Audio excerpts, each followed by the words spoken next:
The Kentucky Derby is this weekend, and I'm going to show you guys how you can make money. So let's go ahead and get right into it. Let's start out with discussing all the horses first. Right off the bat, we got the number one, Citizen Bull. He's made 4 starts on the Derby Trail going back to 2024, where he won the American Pharoah Grade 1 and the Breeders' Cup Juvenile to secure the 2-year-old male division championship. He came back this year in the Robert B. Lewis Grade 3 with another front-end victory and then faded badly to 4th in the Santa Anita Derby. He's going off at 20-1 right now and is expected to be one of the speed horses in the race. Now the number 2, Neo Equos, who was prominently placed in all races beginning with the 5 starts at Gulfstream that included 2 in the Florida Stallion Series Stakes. On the Derby Trail, he got to the lead and ended up 3rd in the Fountain of Youth Grade 2 and the Florida Derby Grade 1. He's currently 30-1 and is expected to be a part of the pace as well. The number 3, Final Gambit, dropped back to last in large fields in 3 of his last races. He made winning rallies in his last 2 starts in a maiden and the Jeff Ruby Grade 3 on the synthetic surface at Turfway Park. He's currently 30-1 and is expected to be one of those that come way from the back. The number 4, Rodriguez, went to the lead in the Wood Memorial Grade 2 and led every step of the way to an easy win. Now, Baffert used speed as a weapon in the Kentucky Derby, picking up victories with Rodriguez's father, Authentic, and War Emblem. He's currently 12-1 and is expected to be a part of the pace. The number 5, American Promise, is the most experienced horse in the field with 9 starts. His best performances were when he was part of the early pace. American Promise had a career best effort to win the Virginia Derby by almost 8 lengths, and when he took the lead after 6 furlongs. He's currently 30-1 and is also expected to be a part of that pace. Let's get to the number 6, Admired Daytona. Admired Daytona qualified for the Derby with a nose victory in the UAE Derby Grade 2 after racing on the lead. The track at Maidan often favors front-end winners that get a spot in the first leg of the Triple Crown. He is going off at 30-1 and is expected to be a part of the pace as well. The number 7, Luxor Cafe, won his 4 starts, which were in Japan. His most impressive victory was at the end of March in the Fukaru, where he made a visual impressive move on the outside with a stalking trip to easily take the lead and drew off to a 5-length margin in the 9-furlong Derby Prep. He is expected to be a bit of a stalker coming in the middle of the pack and is currently listed at 15-1. Now let's get to the number 8, Journalism. Journalism won his last 4 races, moving from a maiden to 3 victories on the Derby Trail. In those stakes wins with Umberto Rispoli, sat confidently a few lengths behind the leader, took control of the races mid-stretch, and was a clear winner. He is your current favorite and is obviously expected to be right in the middle of the pack. Now your number 9, Burnham Square. He's rallied from 7th and last in the Bluegrass Grade 1 to win by a nose. He also used a closing move in his other 2 victories, which were at Gulfstream in the Holy Bull and his maiden. He's 12-1 right now and expected to be a closer coming from the back. The number 10, Grande, won his first 2 starts at Gulfstream during the winter, going a mile and then another furlong after pressing the pace in the Wood Memorial. He rallied from further back in 7th to a 2nd place finish that got him eligible for the Derby. He's currently 20-1 and is expected to be a little bit off the pace as well. The number 11, Flying Mohawk, was more forwardly placed in races on the turf to end his 2-year-old campaign. This year, he got behind in the early going and rallied to victory in an allowance and then got 2nd in the Jeff Ruby Grade 3. He's currently 30-1 and is expected to come from the back as well. To the number 12, East Avenue. East Avenue was a winner on the Derby Trail as a 2-year-old in his 2nd start in the Breeders' Futurity Grade 1 with a front-running score. He showed some speed in the Rising Star Grade 2 to start 2025 but faded to 10th. He bounced back in the Bluegrass and was 2nd by a nose after setting the pace. He's currently 20-1 and is expected to be a part of that pace. Now to number 13, Publisher. Publisher is still a maiden after 7 starts for Steve Asmussen. He was 4th in the Rebel Grade 2 and 2nd in the Arkansas Derby Grade 1. After getting behind 16 lengths, the Blinkers went on and helped this son of American Pharoah run the best race of his career in that prep race. He's currently 20-1 and is expected to come from the way back. The number 14, Tiztastic. Tiztastic appreciated the longest distance on the Derby Trail in the Louisiana Derby Grade 2, where he was able to show off his closing move. He rallied from 9th, where he was 9 lengths behind, got to the lead at the stretch call and drew off to win by more than 2 lengths while others were tiring out. He's currently 20-1 and is expected to be a closer coming from the back. The number 15, Render Judgment. Render Judgment was a late addition to the Derby field when the Connections changed their minds and opted to join the run for the Roses when a spot in the field opened up.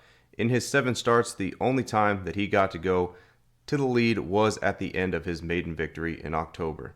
He's 30-1 and is a closer expected to come from the back. Number 16, Cole Battle. Cole Battle showed versatility in his 5 victories with a win on the front end in the Smarty Jones and the come-from-behind efforts in the Springboard Mile and the Rebel. He's 30-1 and is a closer expected to come from the back. Number 17, the Sandman. Sandman got far behind by 13 lengths going early on in his 2 most recent starts, and he is a deep closer. Deep closers are dependent on the fast pace and tiring horses to rally successfully, and Sandman got that to win the Arkansas Derby.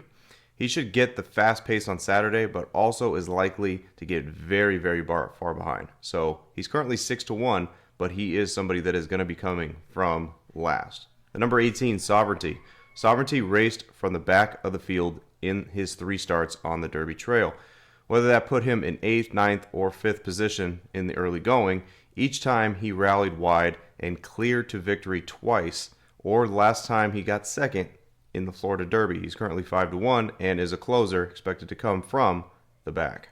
The number 19, Chunk of Gold. Chunk of Gold heads into Saturday with 3 second-place finishes in a row after dropping towards the back of the field in each race. In January, it was in the stakes race at Turfway and then on the Derby Trail in the Rising Star and the Louisiana Derby. He's currently 30-1 and is expected to come way off the pace.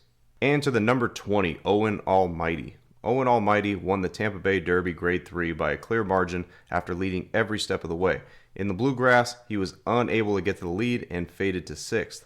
Javier Castellano gets the mount after the Ortiz brothers opted for other horses. He's 30-1 and is expected to be a part of the pace.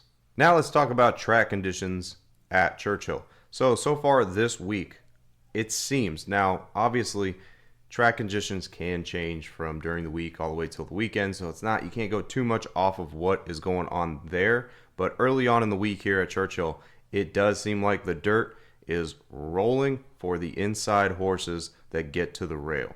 That's where it seems like the speed is going to be coming from.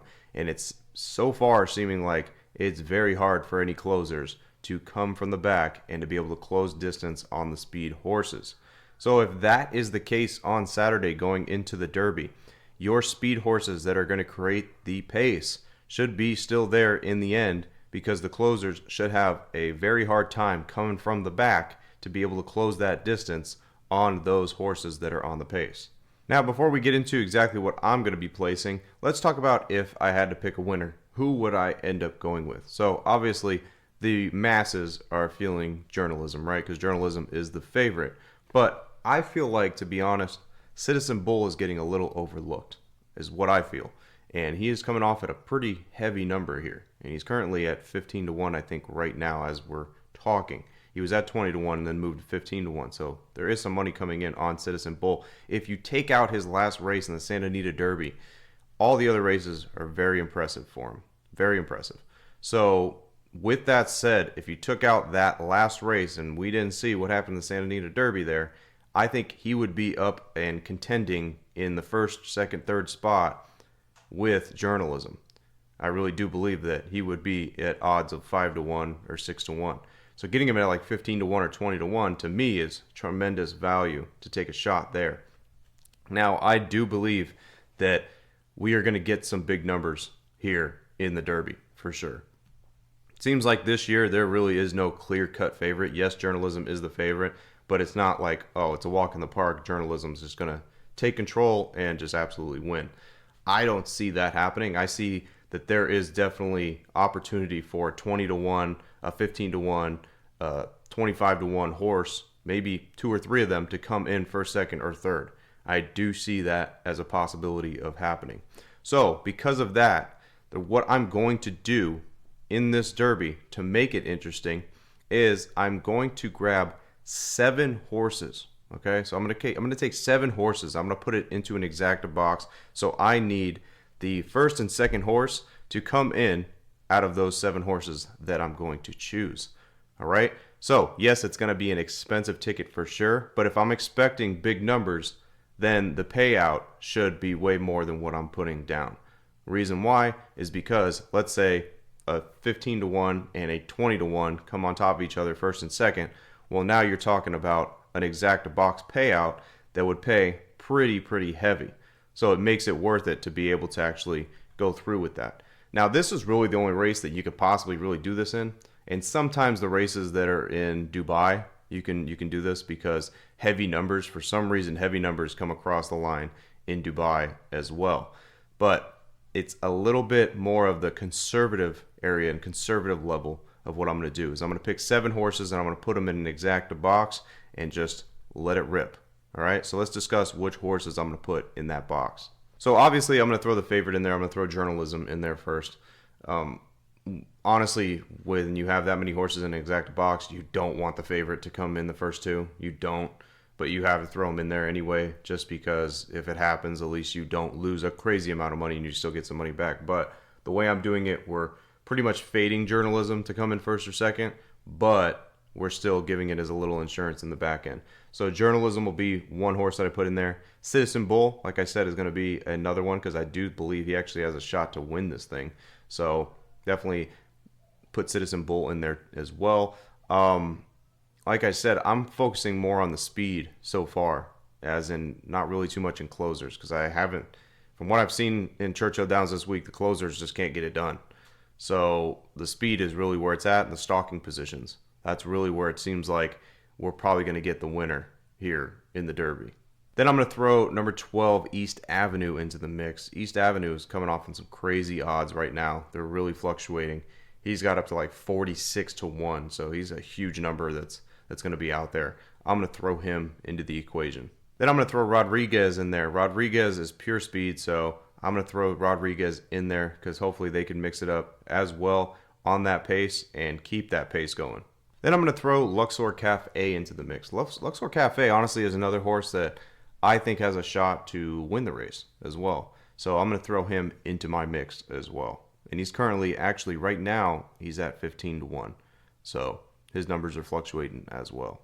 And I'm going to throw the number 6, Admired Daytona, into the mix. Being a Japan horse, I mean, early on in the year, in the Dubai Cup, Japan did really well, especially on the dirt. So I think sooner or later, a Japan horse is going to eventually win the Derby here. So got to throw one of those into the mix. And then lastly, I'm going to throw Grande into the mix. Grande should be in that stalking position and should have a shot to be able to run to the front come late into that race. So those are the 7 that I'm going to be putting together to do that exact box. Like I said, I'm looking for big numbers here. So if big numbers come through, a 20 to 1 over a 15 to 1, a 40 to 1 over a 20 to 1, something like that, then this really is going to pay out very well. If the favorite comes in first, Journalism ends up coming in first with, let's say, a horse that's, 10 to 1, 12 to 1. It's not going to pay out that great. I probably will lose a little bit of money there, but like I said, you take the favorite to kind of give you a little bit of insurance there. As for the win, I'll throw a little bit on Citizen Bull, and then also probably going to throw a little bit on Luxor Cafe. Those are the 2 that I think have a decent shot to actually win the race. Now let's go ahead and get to the most important pick of the Kentucky Derby. This is my daughter, Nolly. When she was, 2 years old? You picked the Kentucky Derby winner. She picked Country House. It was 60 to 1. So she ended up pulling that one out of a hat. So every year we go right to the same thing. So we're going to do the same thing this year. Let's see who she picks. Go ahead, pick one out of there. And let's see who you think is going to be the winner for this year's Kentucky Derby. Just choose one. All right, let's go ahead and pull it out. Let's see who it is. Oh, it's Citizen Bull. Citizen Bull, which is one that I chose. Wow, so Nolly's going with Citizen Bull today. So let's see, Kentucky Derby right around the corner, guys. Like I said, make sure you guys comment down below who you guys are taking for the Kentucky Derby, because it's going to be fun. Hopefully we could win some money. Hopefully you guys take some of that advice that I told you earlier, and maybe you even took Nolly's pick at Citizen Bull and maybe Citizen Bull gets it done for us, because then I'll win, she'll win, and everybody that watched, you guys would win as well. As always, guys, I'm Frank with Linemaker Sports. I'll see you guys in the next video. Till then, I'm out.